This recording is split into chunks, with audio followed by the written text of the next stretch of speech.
Hello everyone, welcome to my channel K education. कैसे हैं आप सभी लोग।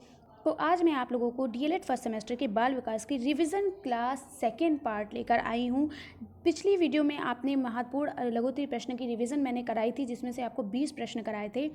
आज मैं बाल विकास के महत्वपूर्ण लघुत्तरीय प्रश्न के क्वेश्चन नंबर 21 से स्टार्ट करती हूँ। ये रिवीजन क्लास है, आपको पता है आपका पेपर बहुत नज़दीक है, आपका पेपर 9 से है। जितना जल्दी आप फर्स्ट और सेकंड पेपर को रिवाइज कर लेंगे उतना ही आपके लिए बेटर होगा। अब आप कुछ भी न्यू मत पढ़िए, मैंने कल भी कहा था, परसों भी कहा था और आज भी मैं वही रिपीट कर रही हूँ। अगर आपको अच्छे नंबर लाने हैं तो पहले आप सिर्फ और सिर्फ इन 50 नंबर वाले 2 पेपर को अच्छे से रट लीजिए। अगर आपने बाल विकास की अति लघुत्तरीय और बहुविकल्पी प्रश्न की वीडियो नहीं देखी तो जाकर प्लेलिस्ट में जाइए जल्दी से, और जल्दी से आप उसको पढ़ लीजिए। देखिए मैंने उसको इतने अच्छे से एक एक चीज़ एक्सप्लेन करके बताई है और वहाँ पर आपको याद आ जाएगी, आप भूलेंगे नहीं, कभी भी नहीं भूलेंगे, इतना एक्सप्लेन करके बताया है। तो जाकर पढ़ लीजिए, आपके लिए बेनिफिट होगा। और बाकी आज मैं आपको 21 से आपके रिवीजन क्लास स्टार्ट करती हूँ बाल विकास की, क्योंकि आप लोगों ने कहा था मैं बाल विकास के महत्वपूर्ण लघुत्तरीय प्रश्नों को कराइए। तो चलिए, कल आपने 20 क्वेश्चन पढ़ लिए, आज उससे स्टार्ट करते हैं, आगे बढ़ते हैं। तो स्क्रीन पर ये देखिए, मैंने आपको पढ़ाया था स्मृति को प्रभावित करने वाले कारक, ये सब आपको पढ़ा दिए थे। अब आज आप पढ़ने वाले हैं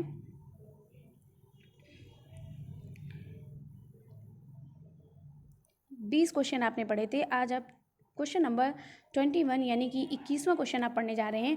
मूल्यों के विकास से आप क्या समझते हैं? नैतिक एवं सामाजिक मूल्य को स्पष्ट कीजिए। तो मूल्यों के विकास से आशय है, मूल्य क्या होते हैं? मूल्यों के विकास से आशय या इसका अर्थ होता है नैतिक मूल्यों के विकास तथा सामाजिक मूल्यों के विकास का बालकों में होना। यानी मूल्यों का विकास से हमें ये मतलब होता है कि बालक के अंदर नैतिक और सामाजिक मूल्यों का विकास होना चाहिए। नैतिक मूल्य क्या होते हैं? नैतिक मूल्य जैसे कि आप क्या बोलते हैं, सच। आप बच्चों को सिखाते हैं कि सच बोलना चाहिए, झूठ नहीं बोलना चाहिए, ईमानदार बच्चे बनना चाहिए और सभी को बड़ों का कहना मानना चाहिए। ये सब आप जो सिखाते हैं ये नैतिक मूल्य होता है। तो जिन मूल्यों के माध्यम से व्यक्ति की भलाई हो, दूसरों को कष्ट ना पहुँचे, यानी जिन मूल्यों के माध्यम से व्यक्ति की भलाई हो रही हो और उसको कोई कष्ट ना पहुँचे, तो वो उस तरीके के मूल्य या उन्हें हम क्या कहते हैं? नैतिक मूल्य कहते हैं, जैसे सत्यता और ईमानदारी। नेक्स्ट है सामाजिक मूल्य। तो समाज में ही व्यक्ति जन्म लेते हैं और उसी में उसका विकास होता है। यदि व्यक्ति के अंदर समाज में रहते हुए दूसरे को सहयोग देने की आदतों को विकास हो गया तो इसे ही सामाजिक मूल्य कहा जाता है। यानी समाज के अंदर रहते हुए आप किसी व्यक्ति की मदद कर रहे हो तो इसे हम सामाजिक मूल्य कहते हैं। यानी कि जिस समाज में आप रह रहे हो, जिस समाज में आपने जन्म लिया है, उस समाज को विकसित कर रहे हो, उस समाज में आप किसी दूसरे व्यक्ति की मदद कर रहे हो, उसे ही हम क्या कहते हैं? सामाजिक मूल्य कहते हैं। तो इसमें क्वेश्चन इस तरीके के आते हैं कि सामाजिक मूल्य के बारे में समझाइए, या नैतिक मूल्य के बारे में समझाइए, या नैतिक मूल्य किसे कहते हैं, या सामाजिक मूल्य किसे कहते हैं। तो आपको इस तरीके से लिखना है। फिर है बच्चों में नैतिक मूल्यों एवं सामाजिक मूल्यों को विकसित करने की जिम्मेदारी उसके परिवार तथा विद्यालय की है। यानी कि बच्चों के अंदर नैतिक मूल्य और सामाजिक मूल्य किसके द्वारा सीखते हैं? बच्चे अपने माँ बाप, अपने परिवार के द्वारा सीखते हैं। और स्कूल में जाकर टीचर समझाता है कि बड़ों की मदद करना चाहिए, छोटे बच्चों की भी मदद करना चाहिए, बड़ों से लड़ना झगड़ना नहीं चाहिए, उन्हें जवाब नहीं देना चाहिए उनसे। और बड़ों से बताते हैं कि छोटे बच्चों को छोटे बच्चों से अच्छा व्यवहार करना चाहिए और दूसरों की मदद करनी चाहिए, दूसरों को कष्ट नहीं पहुँचाना चाहिए। उनको नैतिक मूल्यों के बारे में जब समझाते हैं तो जैसे आप महात्मा गांधी को एक्सप्लेन करके बताते हैं कि महात्मा गांधी ने देश के लिए बहुत कुछ किया है, वो देश के ईमानदार व्यक्ति थे, वो देश की उन्होंने रक्षा की है, इस तरीके से आप समझाते हैं तो बच्चे को समझ में आ जाता है। तो यही इसमें बताया गया। जैसे माता पिता होते हैं, माता पिता जब भी आपके घर में कोई अतिथि या कोई गेस्ट आता है तो आप क्या करते हैं? बच्चों को समझाते हैं कि उनको नमस्ते करना चाहिए, ठीक है, और दादा या दादी से ज़ोर से बात नहीं करनी चाहिए, ठीक है, तेज़ से चिल्लाना नहीं उन पर चाहिए, और अपने छोटे भाई बहनों को अच्छे से प्यार से रहना चाहिए उनसे। तो ये सब चीज़ें आप सिखाते हैं, इन्हें ही हम नैतिक और सामाजिक मूल्य कहते हैं, जो आप परिवार और विद्यालय से सीखते हैं। आगे बढ़ते हैं। बुद्धि परीक्षण क्या है? ये कितने प्रकार का होता है? मोस्ट इंपॉर्टेंट क्वेश्चन है कि बुद्धि परीक्षण क्या है। तो बुद्धि परीक्षण का मतलब होता है वह परीक्षण जिसके द्वारा बुद्धि का परीक्षण किया जाता है। यानी कि ऐसा परीक्षण जिसके द्वारा हम अपनी बुद्धि का परीक्षण करते हैं, उन्हें हम बुद्धि परीक्षण कहते हैं। देखिए कितनी ईजी डेफिनेशन थी कि वह परीक्षण जिसके द्वारा हम बुद्धि का परीक्षण किया जाता है वो बुद्धि परीक्षण कहलाता है। बुद्धि परीक्षण के समय विभिन्न प्रकार के मानसिक कार्य जैसे कि गणना करना यानी गिनती करना, समस्या का समाधान करना। भाई आप किसी समस्या का समाधान कैसे करते हो? अपने दिमाग लगाकर ही तो करते हो। भाषा योग्यता आदि किया जाता है, ठीक है। तो बुद्धि परीक्षण के समय विभिन्न प्रकार के मानसिक कार्य कौन कौन से होते हैं, मानसिक काम कौन कौन से होते हैं। आप गणना करते हो तो उसमें भी आपकी बुद्धि का इस्तेमाल होता है। समस्या का समाधान करते हो तभी बुद्धि का इस्तेमाल होता है। भाषा योग्यता आदि के लिए बुद्धि का इस्तेमाल किया जाता है। अगला है बुद्धि परीक्षण के प्रकार। तो आपको पता है बुद्धि परीक्षण में दो प्रकार का होता है, एक व्यक्तिगत बुद्धि परीक्षण होता है और एक सामूहिक बुद्धि परीक्षण होता है।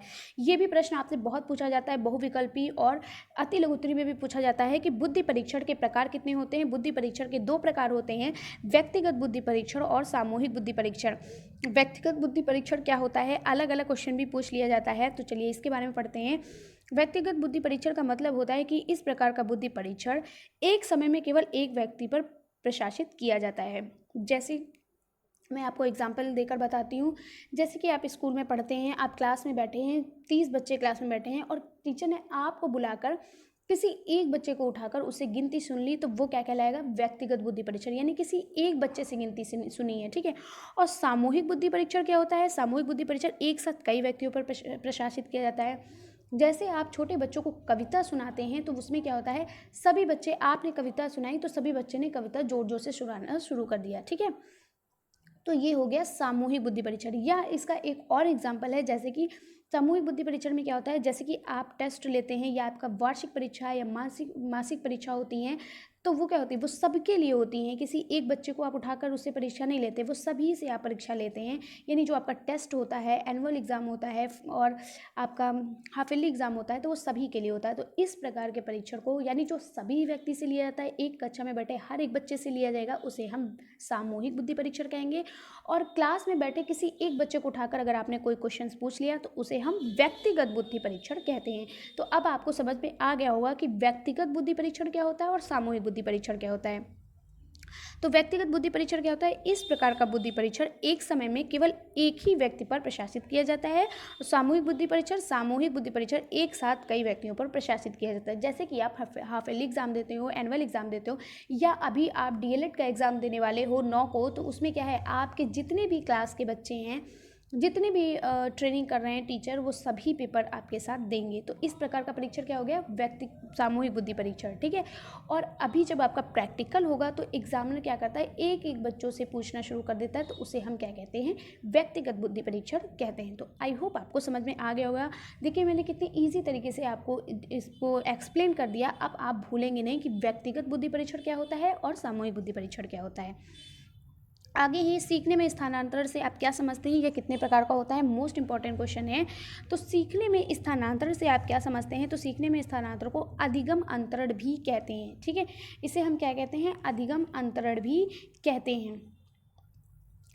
देखिए फिर क्या है, कैन लैंड के अनुसार अंतरण पूर्व सीखे गए व्यवहार, यानी आपने जो पहला सीखा है, जो व्यवहार सीखा है, उसका वर्तमान में सीखे गए व्यवहार पढ़ने वाले प्रभाव से संबंधित है। यानी कि जो आपने पहले जो भी सीखा है उसका वर्तमान में जो आप सीखने वाले हैं उसमें भी उसका व्यवहार पढ़ने वाले प्रभाव को हम संबंधित करते हैं। जैसे आपने पहले, मान लो आपने गणित में छोटे क्लास में आपने गिनती सीखी थी, तो गिनती आपकी एक ऐसी है, या पहाड़ा आपने जो सीखा वो एक ऐसा आपका जो है पूर्व ज्ञान है जो आपके हमेशा चलता रहेगा, आपकी निजी लाइफ में भी चलता रहता है। जैसे कि आप कहीं कुछ सामान लेने जाते हैं तो आपको वहाँ पर गिनती करना पड़ता है कि 1 किलो सामान लिया 20 रुपए का है, फिर कई सारे सामान लेते हैं ये।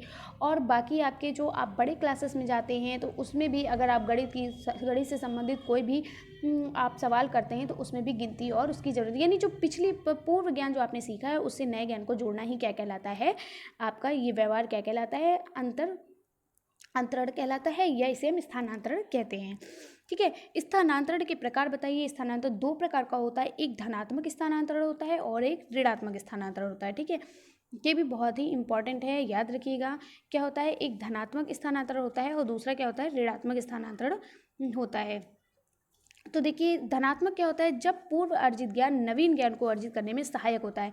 यानी जो आपने पहले जो सीखा है ज्ञान, वो अगर आप जब नया ज्ञान सीखने जा रहे हैं उसमें वो उसमें अगर वो फ़ायदा उसमें होता है, वो उसमें क्या करते हैं, हेल्प करता है, सहायक होता है, तो उसे हम धनात्मक स्थानांतरण कहते हैं। जैसे अभी मैंने आपको एक्सप्लेन किया, जैसे आप बचपन में गिनती सीखते हो, पहाड़े सीखते हो, ये आपके लाइफ टाइम तक आपका साथ देते हैं। चाहे आप किसी सामान को खरीदने जाए, चाहे आप किसी बड़े क्लास में आ जाए। अब आप अभी देख लीजिए, आप डीएलएड का पेपर देने जा रहे हैं, आप डीएलएड या बीटीसी के एक टीचर होते हुए भी आप ट्रेनिंग कर रहे हैं, फिर भी आपको यहाँ पर गणित में जोड़ घटाना गुणा भाग की ज़रूरत पड़ेगी। ठीक है। ऋणात्मक स्थानांतरण का मतलब क्या होता है? जब पूर्व अर्जित ज्ञान नवीन ज्ञान को अर्जित करने में बाधक होता है तो उसे ऋणात्मक स्थानांतरण कहते हैं।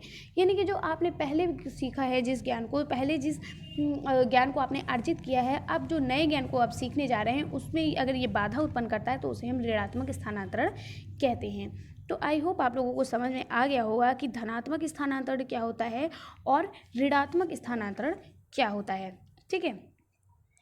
तो जैसे ऋणात्मक स्थानांतरण में, जैसे कि मान लो कि जैसे आपने क्या किया, मान लो आपको इंग्लिश आती है, आप मान लो जैसे मान लो आप भारत में हैं, ठीक है, आपको हिंदी आती है, आपने हिंदी में टाइपिंग करना सीखा, आपको हिंदी सब आती है। उसके बाद आप बड़े हुए तो आप मान लो अमेरिका चले गए, वहाँ पे इंग्लिश बोली जाती है, तो आप वहाँ पर गए तो आपको थोड़े दिन वहाँ पर दिक्कत होगी, वहाँ पर आप इंग्लिश की टाइपिंग या इंग्लिश बोलना थोड़ा आपको तकलीफ देगा। इसलिए कहा गया, जैसे मान लो किसी भी आप मतलब आप भारत में रहते हिंदी बोलते हो और कहीं जाएंगे मराठी, तेलुगु, जो भी भाषाएं बोली जाती हैं वहाँ पर उस तरीके से आपको रहने में, उसको एब्जॉर्ब करने में थोड़ा आपको दिक्कत होगी। तो वही कहा गया कि जो हमारी बाधा बन जाता है, ठीक है, जब पूर्व अर्जित ज्ञान नवीन ज्ञान को अर्जित करने में बाधक होता है तो उसे ऋणात्मक स्थानांतरण कहते हैं। अगला है बाल्यावस्था से आप क्या समझते हैं? तो बाल्यावस्था आपसे 6 से 12 वर्ष तक मानी जाती है। शिक्षाविदों ने इसे प्रारंभिक विद्यालय की आयु कहा है, क्योंकि आपको पता है प्राथमिक विद्यालय में बच्चे की जो उम्र होती है वो 5 साल से बच्चों का एडमिशन होना शुरू होता है। तो इसे जो प्राइमरी स्कूल होते हैं, प्री प्राइमरी जो होते हैं, तो शिक्षावादियों ने इसे प्रारंभिक विद्यालय की आयु कहा है। इस उम्र में सामाजिक संबंध बनाने की भावना बालक बालिकाओं में स्पष्ट दिखाई देती है। तो ये चीज़ याद रखना कि बाल्यावस्था क्या है, 6 से 12 वर्ष तक की मानी जाती है। सबसे पहले आपका क्या होती है? शैशवावस्था होती है। शैशवावस्था जो आपकी होती है, देखिए ये आपके 15 में पूछा भी गया है, ठीक है। जो शैशवावस्था होती है 0 से 5 वर्ष होती है। बाल्यावस्था जो आपकी 0 से 5 वर्ष या 6 वर्ष, बाल्यावस्था 6 से 12 वर्ष होती है, ठीक है। और किशोरावस्था जो होती है ये 13 या 14 से कितनी होती है? 18 वर्ष तक होती है, ठीक है, याद रखिएगा। तो बाल्यावस्था आपकी 6 से 12 वर्ष होती है, शैशवावस्था आपकी 0 से 6 वर्ष, बाल्यावस्था 6 से 12 वर्ष और किशोरावस्था 12 से 18 वर्ष, ठीक है। तो बाल्यावस्था 6 से 12 वर्ष तक की मानी जाती है। शिक्षाविदों ने इसे प्रारंभिक विद्यालय की आयु कहा है। प्रारंभिक विद्यालय की आयु किससे कहा है? बाल्यावस्था को कहा है, ठीक है। बाल्यावस्था को हम समलिंगी समूह भी कहते हैं, ठीक है। समलिंगी समूह, इसमें इस अवस्था में समलिंगी समूह बनते हैं। समलिंगी समूह का मतलब क्या होता है? अगर आपसे प्रश्न पूछता है कि किस अवस्था में समलिंगी समूह बसते हैं, समलिंगी मतलब लड़का लड़की से लड़की लड़की से दोस्ती करती है और लड़का लड़के से दोस्ती करते हैं, ठीक है। बाल्यावस्था को हम गैंग की अवस्था भी कहते हैं, ठीक है। और बाल्यावस्था को हम गैंग की अवस्था भी कहते हैं। इसे हम रचनात्मक की प्रवृत्ति भी कहते हैं। इसमें क्या होता है, बहुत बच्चे जो है बहुत ज़्यादा रचनात्मकता इनके अंदर होती है। जैसे कि ये क्या करते हैं, जैसे लड़कियां होती हैं घर बनाना सीखते हैं, ठीक है, मिट्टी के घर बनाते हैं। और लड़कियां जो होती हैं गुड्डे गुड़ियों के कपड़े बनाती हैं। तो ये सब रचनात्मकता इनके अंदर पाई जाती है, ठीक है। तो यही सब इनके अंदर क्या होता है, बाल्यावस्था समलिंगी समूह माना जाता है, समलिंगी समूह माना जाता है, ठीक है। गैंग की अवस्था कहलाती है, रचनात्मकता की प्रवृत्ति कहलाती है। तो ये सब बाल्यावस्था की अवस्थाएं होती हैं, ठीक है। आगे बढ़ते हैं, किशोरावस्था से आप क्या समझते हैं? और इसमें क्या होता है, बाल्यावस्था में क्या होता है, नैतिक का उदय होता है, समूह भावना होती है, मित्र का चयन करते हैं कि इसमें इसी में सीखते हैं बच्चे कि हम मित्र बनाना सीखते हैं, ठीक है। नेता बनने की इनके अंदर इच्छा होती है, यानी 5-6 बच्चे होते हैं, उसमें से एक लीडर बनने की कोशिश करता है, ठीक है।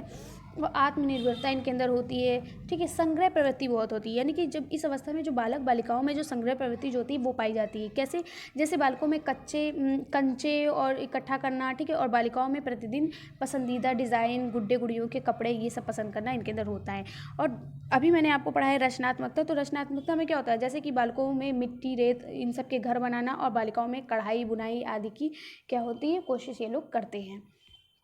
तो आई होप आप लोगों को समझ में आ गया हो कि बाल्यावस्था क्या होती है, ठीक है। तो ये सब बाल्यावस्था की विशेषताएं होती हैं जो मैंने आपको अलग से बताई, ठीक है। आगे बढ़ते हैं अगले प्रश्न पर। किशोरावस्था से आप क्या समझते हैं? तो किशोरावस्था जो होती है ये किशोरावस्था का आरंभ लगभग 13 से 14 वर्ष से होता है, 13 या 14 वर्ष से होता है। लेकिन व्यक्तित्व अंतर होने के कारण इसकी कोई आयु सीमा रेखा नहीं खींची जा सकती।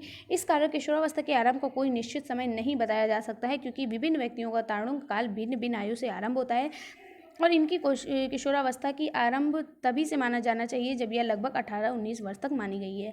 तो ये एकदम बकवास लिखा हुआ है। मैं अपनी तरीके से बताती हूँ। किशोरावस्था को हम क्या कहते हैं? किशोरावस्था शब्द अंग्रेजी भाषा के एडोलसेंस शब्द का समानार्थी शब्द है। किस शब्द का? अंग्रेजी भाषा के एडोलसेंस, ठीक है, अंग्रेजी भाषा के एडोलसेंस शब्द का ये समानार्थी होता है। एडोलसेंस का शब्द जो है ये लैटिन भाषा के एडोल्सियर शब्द से निकलता है। देखिए मैं एक्सप्लेन अच्छे से कर रही हूँ और जो सबसे मतलब आसान डिफिनीशन है वो मैं बता रही हूँ। ये एकदम बकवास लिखा है, ये आपको याद भी नहीं होगा। मैं एकदम आसान डिफिनीशन बता रही हूँ और एकदम अगर आपको नहीं याद है पहले आप जो मैं बोल रही हूँ उसको नोट करते जाइए और फिर उसको याद कर लीजिएगा। बहुत आसान डेफिनेशन बता रही हूँ। अगर आपको पढ़ना है तो आप अति लघु उत्तरी और बहुविकल्पी में भी जाकर पढ़ लीजिएगा। और मेरी जो क्लास है उसमें मैंने आपको किशोरावस्था, बाल्यावस्था, शैशवावस्था एकदम रटा दिया है। अगर आपने वो पढ़ी होगी क्लासेस तो आपको रट गया होगा कि शैशवावस्था, बाल्यावस्था, किशोरावस्था क्या होता है। तो मैं बार बार कहती हूँ, प्लीज़ मैं रिक्वेस्ट कर रही हूँ, आप अति लघु उत्तरी, बहुविकल्पी की प्लेलिस्ट में जाकर ज़रूर आप पढ़ें। और अगर आपको थोड़ी दिक्कत हो रही है तो आप सारी क्लासेस एक बार देख लें। मैंने ज़्यादा क्लासेस नहीं ली हैं। तो चलिए देखते हैं। अब बताते हैं किशोरावस्था क्या है। किशोरावस्था लिखते जाइए अगर आपको ऐसे नहीं याद होगा तो। किशोरावस्था शब्द अंग्रेजी भाषा के एडोलसेंस शब्द का समानार्थी होता है। एडोलसेंस शब्द लैटिन भाषा के एडोल्सियर शब्द से निकलता है, जिसका अर्थ होता है परिपक्वता की ओर आगे बढ़ना। ठीक है, तो जो हमारे स्टेनले हॉल थे इन्होंने क्या कहा था? इन्होंने कहा था किशोरावस्था जो है ये जो स्टेनले हॉल हैं ये किशोर मनोविज्ञान के जनक कहलाते हैं। ठीक है, अगर आपसे पूछ ले कि किशोर मनोविज्ञान के जनक कौन कहलाते हैं तो स्टेनले हॉल कहलाते हैं, क्योंकि इन्होंने कहा था कि जो किशोरावस्था है ये तूफान, तनाव और संघर्ष की अवस्था होती है। ठीक है, इन्होंने क्या कहा था? किशोरावस्था एक तूफान, तनाव और संघर्ष की अवस्था होती है। ठीक है, तो ये थी किशोरावस्था। और किशोरावस्था की जो उम्र होती है वो 13 से लेकर 18 वर्ष तक होती है। कितनी होती है? 13 से लेकर 18 वर्ष तक होती है। इतना याद रखिएगा। तो सबसे पहले क्या मैंने बताया, किशोरावस्था से आप क्या समझते हैं? तो किशोरावस्था क्या है? सबसे पहले मैंने आपको ये बताया कि किशोरावस्था शब्द अंग्रेजी भाषा के एडोलसेंस शब्द का समानार्थी है। एडोलसेंस शब्द लैटिन भाषा के एडोल्सियर शब्द से निकलता है, जिसका अर्थ है परिपक्वता की ओर आगे बढ़ना। फिर आप लिखेंगे किशोर मनोविज्ञान के जनक स्टेनले हॉल को कहते हैं, क्योंकि इन्होंने कहा था कि किशोरावस्था तूफान, तनाव और संघर्ष की अवस्था होती है। ठीक है, आगे बढ़ते हैं अगले प्रश्न पर। अगला प्रश्न है बुद्धि लब्धि से आप क्या समझते हैं? क्या ये पूछ लेगा कि मानसिक बुद्धि लब्धि की परिभाषा तथा इसका सूत्र लिखिए, या बुद्धि लब्धि से आपका क्या तात्पर्य है? तो आप क्या लिखेंगे? देखिए बहुत ही इंपॉर्टेंट क्वेश्चन है, एकदम छोड़िएगा नहीं। तो बुद्धि लब्धि के बारे में चलिए शुरू करते हैं कि बुद्धि लब्धि होती क्या है।